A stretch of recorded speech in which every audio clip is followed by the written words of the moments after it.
Before we start, here's the answer to the question that I'm sure is on your mind. The answer is 24. 24 tax returns uploaded to Holistiplan on Thanksgiving Day this year, which is, I think, 10 or maybe 11 more than last year, all right? We're not judging your decisions on what you do with Holistiplan on Thanksgiving Day.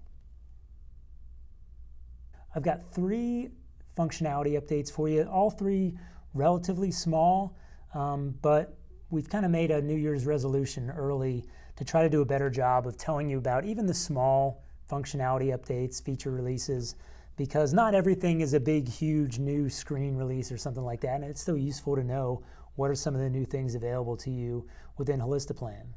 The first thing we've got is in the Tax Explainer report. Now, this is a report that's available to premium subscribers. Up until recently, AMT, returns with AMT, were not supported by this report. AMT is now supported. And so what you'll see if you do upload a 2021 return with AMT is it'll crank through the first 3 sections like normal, and it'll come to the taxable income line.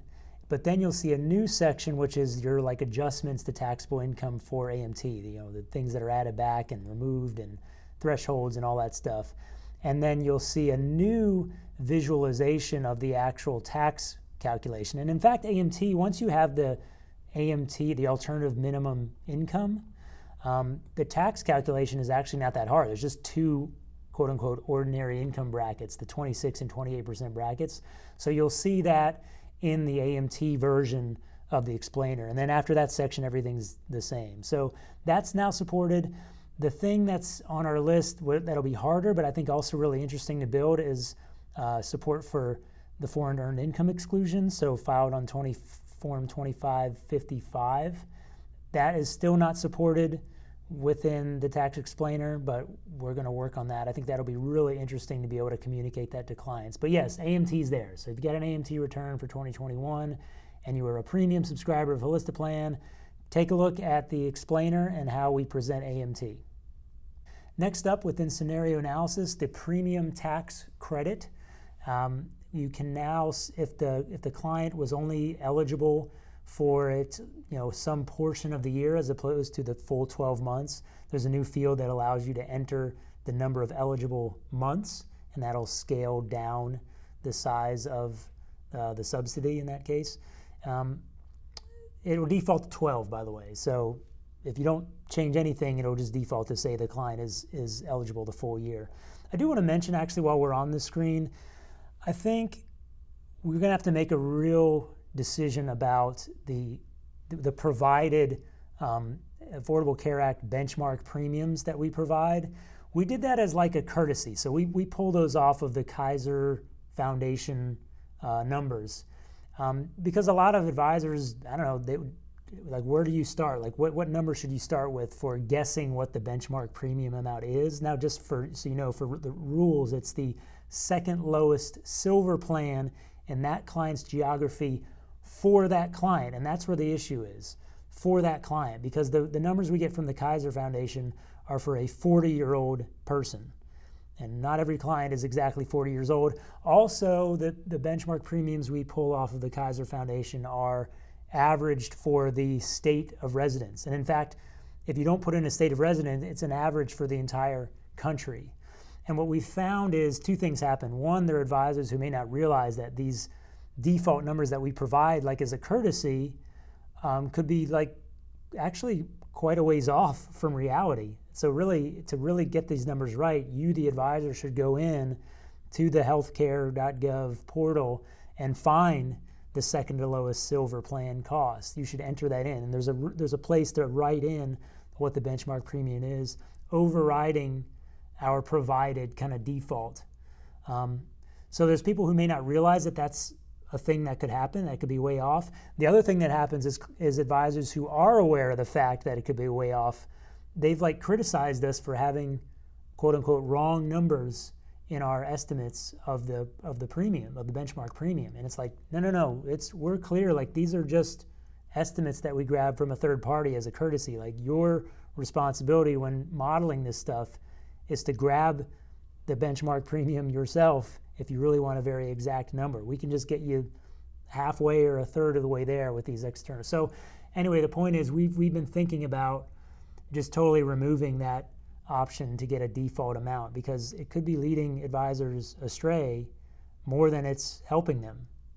The third new feature, and actually we put it out like a month ago, so if this is not news to you, sorry for the late notice, but for years, actually since the beginning of the company, we've always built in a 2% inflation assumption for things like how do tax brackets change in 2024, 25, 26, for where does the standard deduction go as you go out, thresholds for AMT, any of the things as part of the tax calculation that are sensitive to inflation. We've just used a default hard-coded 2%. And actually, I've been surprised. Very few, if any, advisors have ever really complained about that.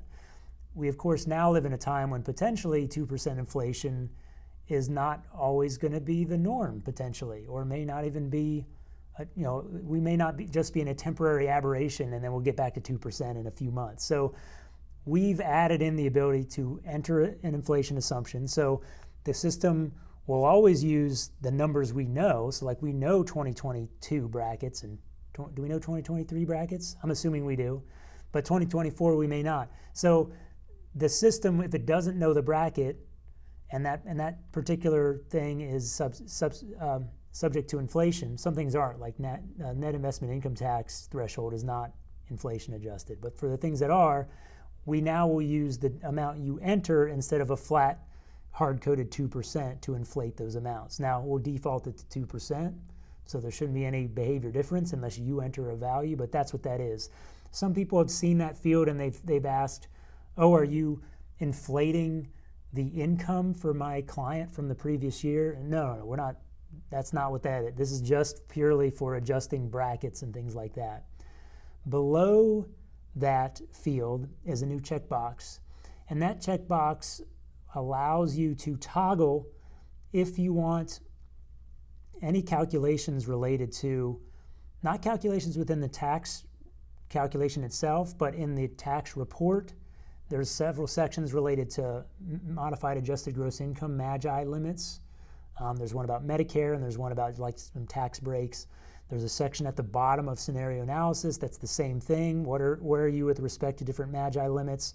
And then also within range calc, if someone is over age 63 or 63 and over, we will drop in the Medicare bracket lines. And up until the existence of this checkbox, all of those things were not adjusted for inflation. And the reason for that was to be as conservative as possible. We didn't want an advisor going out and saying, oh yeah, if you do this amount of Roth conversion in 2024, it sure looks like you'll be fine within the Medicare brackets based on a 4% inflation assumption. Because if you get it wrong by just $1, you've kicked your client into a higher bracket. So we chose to be as conservative as possible and not allow advisors to adjust those brackets for inflation, right? And so now, though, you have the choice. So if you want to present to the client where you think those brackets might be in the future, you can click that box and it'll show you on the tax report, range calc at the bottom of scenario analysis, inflation adjusted ranges, or keep that box unchecked and it'll use the most conservative view of the future as possible, which is just to take the highest year available of limits and apply that. So that's a new thing. That's something that hopefully people can get to relatively quickly. But I think the inflation piece is going to be just potentially helpful for us, because inflation apparently is here to stay, at least for a little while. All right, there you go. That's 3 relatively smaller new feature updates for you, but some of them pretty substantial, I guess, to your practice potentially. We've got some interesting stuff coming up, including a pretty major overhaul and I think improvement of the tax letter, so stay tuned for that. But other than that, I know it's the end of the year. I know it's super busy for everybody. Our support team is standing by to help y'all. Best of luck getting through it all. December 31st is going to be here before you know it. So good luck getting all those Roth conversions done, all those RMDs done. Y'all do great work, and we really appreciate the chance to work with you and to help you do your jobs.